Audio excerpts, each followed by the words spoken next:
Thanks, PM, and thank you, Marise.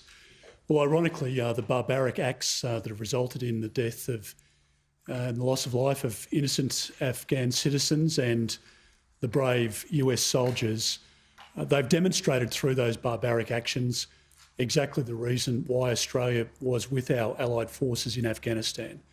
Over the last 20 years, 39,000 Australians have worn the uniform and have fought in our country's name to keep that sort of barbaric act from our shores.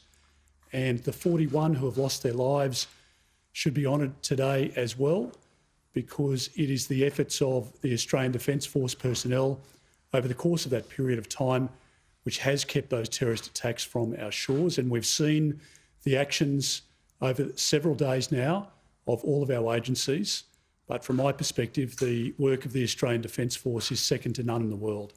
And I want to acknowledge those members of the Royal Australian Air Force bravely flying sorties in and out over the course of these days to lift people to a new life or to return them back home. I want to say thank you very much to the regiment. The regiment has performed, again, exceptional work in Afghanistan, and I recognise the work of those officers as well as those from 3rd Brigade and also from 1 RAR in Sydney, but others within the Department, the Defence Planners. The advice that we received back in May from our Defence Planners and others to close the embassy, to move our staff to safety and to evacuate those people at that time, and the remarkable effort that has been underway from the whole of the Australian government and our personnel to evacuate people over a long period of time. Since April, there has been a concerted effort, and the fact that we've got 4,100 people out is quite astonishing and a great credit to all of those agencies. I want to say thank you very much to the United States.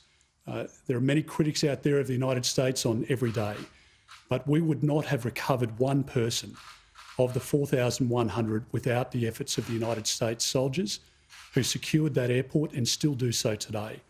And we hope in the coming days that they and the Brits, who have had a significant footprint there and remain so, that they are able to remove their people and their assets safely and to do that in an orderly way in very difficult circumstances. And as Marise pointed out, the terrorist threats are still there. The expectation is there that there will be further attacks, and they are living with that circumstance at the moment. So we want to see them safely home as quickly as possible.